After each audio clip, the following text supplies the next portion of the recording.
Привет, друзья, and welcome back to Be Fluent in Russian podcast, a podcast where we learn Russian. Primarily, we train our listening and vocabulary. When we do have a chance, like today, we also will learn some cultural things that I've prepared for you guys that should be fun, it should be interesting. And with these cultural points, I really aim for giving you guys like an insight to Russian culture and our upbringing and things like that. So I hope that this one for today is going to be exciting because I think that it's a special thing in my heart, I guess, that cultural thing that I'm about to talk about. So hopefully you will enjoy it too. But before we move into that, let's talk about some vocabulary. Today I have 6 ways of saying sorry in Russian. Of course, as a learner, you just want to have any kind of phrase that you say to other people when you are truly sorry about something that you have done, or you want to get their attention, so you say, sorry, excuse me, and you go ahead and ask them. But in Russian, we have 6 of them. And I guess I can narrow it down to just 3. So 3 are going to be unique ones, and 3 other ones are going to be forms of those first 3. So, enough of this preview information. The first word is извини. Извини. Извини. We say извини when we say I'm sorry, okay? When you did something, maybe major or minor, it doesn't really matter. I think that you say sorry for a major mistake that you have done. When you did something unintentionally and it hurt somebody, you say извини. Or you can also, I guess, say извини whenever you want to distract somebody or grab someone's attention without having to be rude. You say извини. A more formal variation of this, a formal one, when you say извините. Okay? Whenever we're talking about like formal versions of verbs, most likely you're going to add that te at the end. So извините means sorry, but it's formal. Used exactly the same as извини, but it's used with strangers. It's used with your, I guess, superiors, which is a professor or a boss or just an elderly person, maybe parents of your friends. You say извините to them. Okay? So think of this te at the end to show formality, like we have здравствуйте. Again, the same te because it's formal.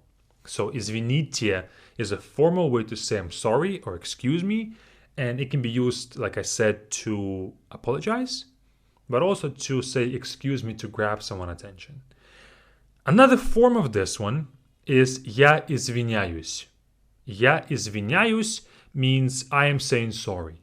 Okay, so if the first one was sorry or forgive me, then this one is more of a I'm asking for forgiveness or I'm saying sorry. Я извиняюсь. Я извиняюсь. And altogether, я извиняюсь. Okay, so this one is, I guess, less used whenever we have to apologize for something. This one is mostly used to say, excuse me. Okay, я извиняюсь. This one is just used to be polite, kind of. Okay, so far we have 3. Извини, for informal, sorry. Извините, for a formal one. Я извиняюсь, for, I guess, more of a excuse me type. Okay? Then we have прошу, прощения. Now this one is almost always used as excuse me. Прошу means I'm asking. Прощение means forgiveness. Прошу, прощения means I'm asking for forgiveness. Once again, if this is new to you, go ahead and repeat after me. Прошу, прощения. Прошу прощения. Ня at the end. Прошу прощения. Okay? Then we have прости. Прости means forgive me. Прости, I guess a fuller one is going to be прости меня. Прости меня means forgive me. This is not used to say excuse me. This is only reserved to say I'm sorry. Прости меня. Again, a formal version of this is простите. меня. Again, we add this те. Простите меня. Okay? So, informal, прости меня. Informal, простите меня. Alright? And that's all the 6 ways of saying sorry in Russian.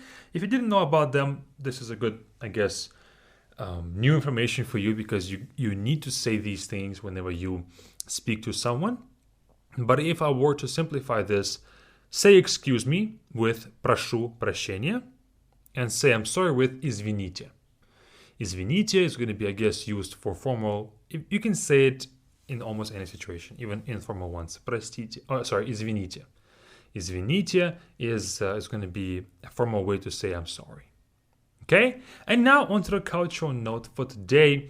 This is something that I hold dear, and it's something that's just warms my heart every time I say this cartoon. I want to share this cartoon with you that I watched when I was young. Maybe like 10, maybe like 20 times total over my whole childhood. Probably every year twice until I was 10. And the cartoon is called Трое из Простоквашино, which means 3 from a village called Простоквашино. Okay, again, Трое means 3, из means from, Простоквашино. It's the name of the village that they were in. I'm not sure actually if it's an actual village in Russia or USSR for that matter, because this cartoon was made in the USSR years, but that's the name of it. And I truly recommend all of you guys to get acquainted with this cartoon, because there's so many things in it that we a lot of the times in speech refer to.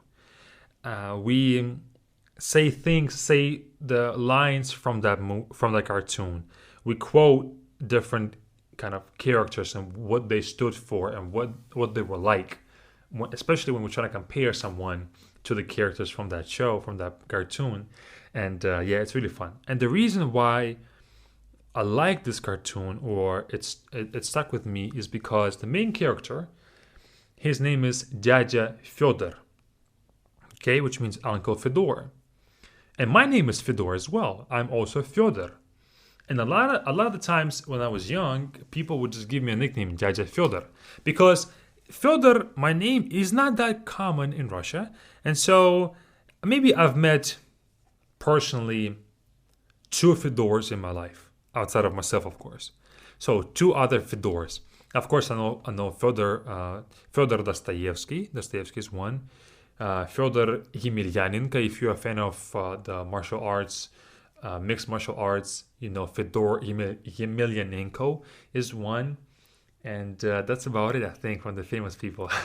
Maybe I'm forgetting somebody very famous. But anyway, so it's a very rare name. Unlike Vladimir, unlike Michael, unlike Alexander, unlike Andrew, all other ones. And so that's why whenever people knew or found out that my name was Fedor, they almost instantly call me Дядя Федор. Almost instantly. Because everybody knows this cartoon. And it's like, I guess, a funny name to call somebody, especially if they're a young kid. Call them uncle is kind of funny, right? So I truly recommend all of you guys to check it out. Check that cartoon out and watch it. I think there's 3 episodes to it. And yeah, it should be fun. I really, really, really, really, really recommend it. And you will learn a lot. And now let's move on to the next part of the podcast. I'm going to read a story, a A1 level story about a teacher. And this is a story from lingua.com. And I'm going to read it for the first time, just out loud, kind of the whole text all together. And then I will give you some time to maybe think about it, what you understood from it and what you heard. And then I'm going to read it again. For the second time, I'm going to stop after every sentence and translate it with you, so you can see if you understood it well or not. And this is a great practice for anybody of A1 level to train your listening. A lot of times we learn words, we learn maybe grammar, but listening is lacking. And we don't challenge ourselves to listen to Russian spoken stuff too often. And another great thing about this podcast is that you won't have any subtitles. You're not going to have a text to read. And so you're kind of forced to understand it all by listening. So listen in closely. and try to pay as much attention as you can. Maybe you're driving right now, or maybe you are cooking right now. You might get a little bit distracted, but try to pay as much attention as possible to understand what's being said. Because I can guarantee that a few words that you won't understand, you actually knew them, but your listening wasn't developed enough for you to catch them right off the bat. So the more you listen to these podcasts, the more progress you're going to make. And that's good. So let's get right into this. The text is called «Моя учительница», which means my teacher. Female teacher. Учительница is female teacher. It's like teacher, teacherness, teacheress. It's like actor, actress, teacher, teacheress. Maybe that's not a word. Anyway, let's get right into the text. Знакомьтесь, это Татьяна Петровна. Моя учительница русского языка. У нее есть муж Николай и трое детей. У нее нет времени на домашних животных. Она встает в 7 утра и едет в школу на машине. Когда она приезжает на работу, она готовит класс к уроку. Обычно она одета в длинную черную юбку и белую кофту. Она всегда носит золотые сережки. Это подарок ее мужа. Она очень добрая, любит свою работу и детей. Внимательно слушает учеников и понятно объясняет предмет. Школьники любят ее. Когда она приходит домой, она убирается, пылесосит, готовит ужин, купает детей и читает им сказки на ночь. Николай помогает ей по дому. Когда дети ложатся спать, она садится проверять домашние задания. По пятницам Николай и Татьяна ужинают в ресторане, а по воскресеньям отдыхают всей семьей в парке. That's it. That's the whole text. I'll give you a few seconds to think about this and what did you understand from this? Just tell it to yourself.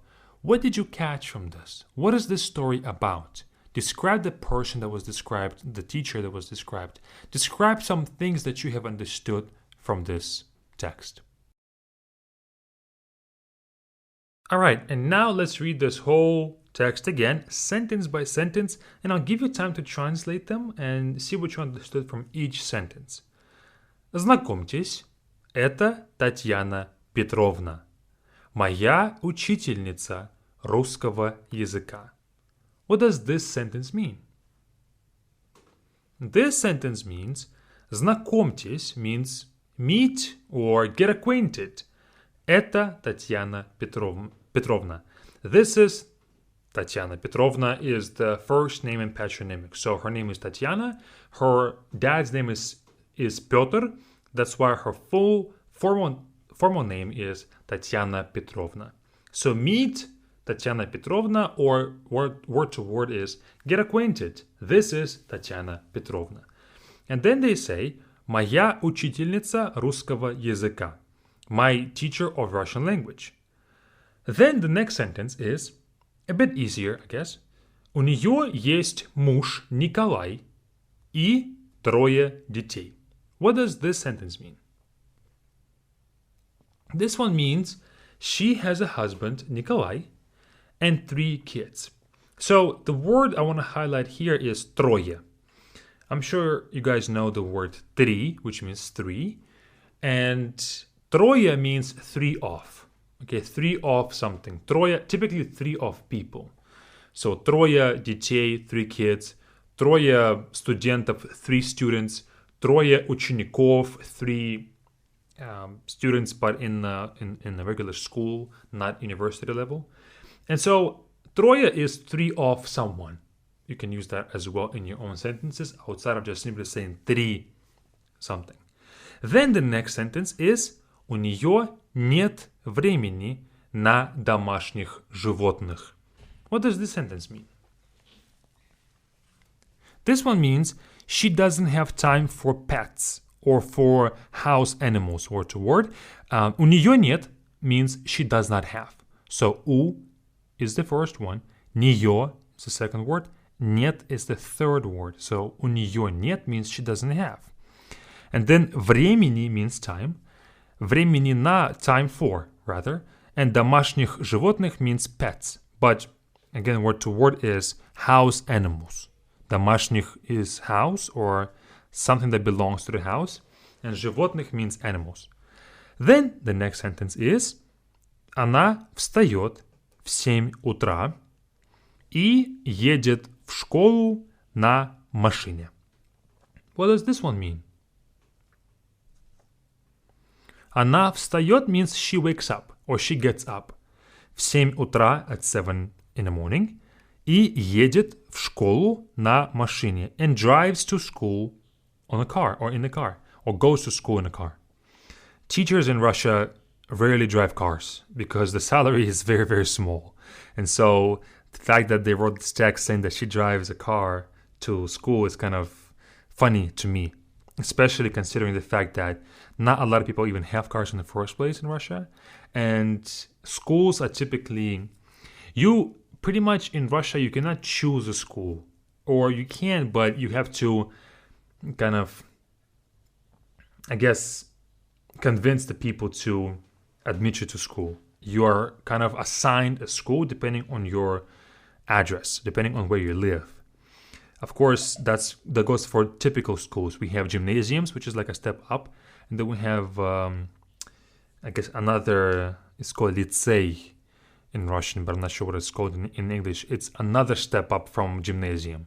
And so if you go to one of those schools, then you can omit the rules of your proximity to school. And so I went to a gymnasium and I had a school closer to my house than the gymnasium that I went to. So the school that was next to me was like 10-minute walk. And the other school was like 30-minute walk or maybe like 7-minute bus ride. And so I went to the gymnasium because that was the closest gymnasium to my house. And so that's why the rules didn't apply to me as much because I didn't go to a regular school. I went to like a tougher school. And we also had another person who would take 2 buses, take one bus, get off, get on a second bus to get to our school. So he would maybe like leave his home an hour before the school began. So yeah. And so the fact that the teacher drives a car to school, it's also kind of funny because people typically walk to school, even teachers as well. I don't think that we had anybody in our school who would drive, besides, of course, the families and the kids. But teachers, almost all, I think all of them walked to school. Then we have Когда она приезжает на работу, она готовит класс к уроку. What does this sentence mean? This one means when she comes to work or when she arrives to work, she prepares class to the lesson. So, когда она приезжает means when she arrives, на работу means to work, она готовит means she prepares, класс к уроку, she prepares a class for a lesson. Of course, class meaning the kids, not the actual physical building. Then we have обычно она одета в длинную черную юбку и белую кофту. What does this sentence mean? This one means typically she is dressed in a long black skirt and a white blazer or in a white sweater.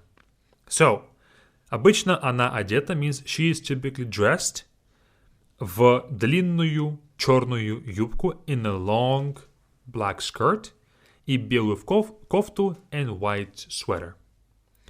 Then она всегда носит золотые сережки. This one is a bit more complicated because the words are not too common. Она всегда means she always, or she is always. Носит means is wearing, so she's always wearing. Золотые сережки, gold earrings. Золотые сережки. Сережки means earrings. Это подарок ее мужа. What does this one mean? Это подарок ее мужа means this is a gift from her husband. Or it's a gift of her husband. The earrings, of course. Она очень добрая, любит свою работу и детей. What does this first part of the next sentence mean? Она очень добрая. Kind of an easy part. She's very kind. Любит свою работу. Loves her job. И детей. And kids. So she loves her job and the kids. Внимательно слушает учеников и понятно объясняет предмет. This part of a sentence is kind of hard to translate. If you didn't catch it, it's okay. Внимательно слушает учеников means she is attentively listening to the students or to the school kids. И понятно объясняет предмет.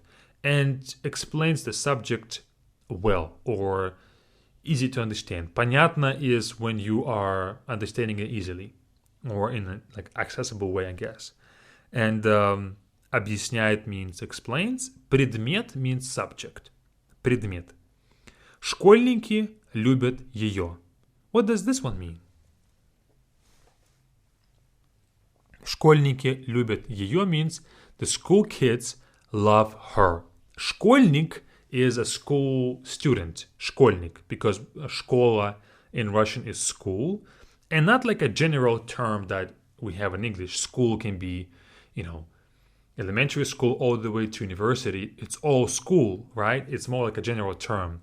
In Russia, or in Russian language, школа is school, elementary to high school. That's it. The rest is not going to be called школа anymore. So, школьник is a person who goes to школа, to elementary to high school. Когда она приходит домой, I guess we can stop. We can stop here for this part. Когда она приходит домой. What does this part of the sentence mean? Когда она приходит домой means when she arrives home. Когда она приходит домой. Then it continues to what she does when she gets home. Она убирается, пылесосит, готовит ужин. I guess we can stop here as well. Она убирается, пылесосит, готовит ужин. What does all of this mean? This one means she cleans up or she's cleaning up. Она убирается means she's cleaning up. Пылесосит, she vacuums. Пылесосит. In fact, this one, if we were translated word to word, пыль means dust. Сосит means sucks. So she sucks up the dust. But that's the verb for to vacuum, okay? I guess the vacuum cleaner does suck up all the dust. Then готовит ужин means she prepares dinner. The third part of the sentence goes купает детей и читает им сказки на ночь. What does this third part, very complicated part, mean? Купает детей means she bathes the kids or she washes the kids. I guess her kids are young and that's why she has to bathe them or wash them. И читает им сказки на ночь and reads them fairy tales to sleep. На ночь means for the night, but it's I guess closer to she reads them a fairy tale to sleep, kind of like that. Николай помогает ей по дому. What does this sentence mean? Kind of easy. Николай helps her around the house. So Николай помогает means he helps or Николай helps. Ей, to her, or helps her. По дому means around the house. So по space дому. In house or on house or around the house. Когда дети ложатся спать, Она садится проверять домашние задания. What does this long sentence mean? Когда дети ложатся спать means when kids go to sleep. Она садится проверять домашние задания means she sits down to check homework. So домашние задания means homework. I guess her students' homeworks. When we were in school, for example, if we had some homework to do, right, a teacher would collect our, I guess, papers or our notepads. We would write down all of our homework. Like, let's say we would write a date, 10.05, which means 10th of May, and then the homework number so-and-so, and then task number 1, and then we write out first part. We write the whole thing out. I guess we fill in all the blanks for Russian language. Maybe it's a theory question, and then we write out all the theory answers, put this word in the right form, or make sure that you write a whole text about some topic. And then they collect not just that one paper, not just that one task, but the whole notebook of all the tasks that we have done after that point as well. And they collect it, and then they check it and give us a grade right in that notepad. And it goes from 2 to 5. So 2 being the lowest grade. 3 is when you have a lot of mistakes, a whole lot of mistakes. 4 is when you have a few mistakes, and a 5, you might have one mistake, and it's still going to be a 5. It's like an A. Okay, so the last sentence of this text is «По пятницам Николай и Татьяна ужинают в ресторане». What does this first part mean? По пятницам means on Fridays Николай and Татьяna ужинают в ресторане. They dine or they have dinner at a restaurant. Again, something very unusual for a teacher. Maybe her husband makes more money. That's why they can afford a car and go to restaurants on Fridays. А по воскресеньям отдыхают всей семьей в парке. What does this part mean? And this one means, and on Sundays they rest or they go out as a whole family to park. So, по воскресеньям means on Sundays, отдыхают, they rest or they chill or they hang out, всей семьей, as a whole family, в парке means at a park. And that's the whole text. How close were you after the first time I read this text? How close were you in the translation or in understanding after we translated? Maybe you were pretty close, maybe not. If you weren't, it's okay, because the more you listen to these kind of podcasts and challenge yourself to actually give a breakdown of what you heard, the more you learn. And the more you listen to these podcasts, the more you improve. And one day you're going to hear native speech, you're going to understand it all without any issues. And that's the day you're going to say, well, thank God for all those podcasts with Fedor at Be Fluent in Russian podcasts. And it really paid off. Even though in the moment it may feel like you're not making that much progress, but by listening to it time and time and time again, I can guarantee you that your listening improves. And hopefully your vocabulary too. And that's it. I'll see you all over at our Be Fluent class platform, where we do have a whole bunch of dialogues in Russian, stories in Russian, also with audios, also with translations. And so you can head over to Be Fluent class platform with the link in the description, and you will learn a whole lot. The URL is befluentclass.com, or if you want to go to a landing page, befluentinrussian.com/register. And you will see all the features that we have before you sign up, so you can know what you're getting into. And that's it. I'll see you all during the next podcast. Пока-пока.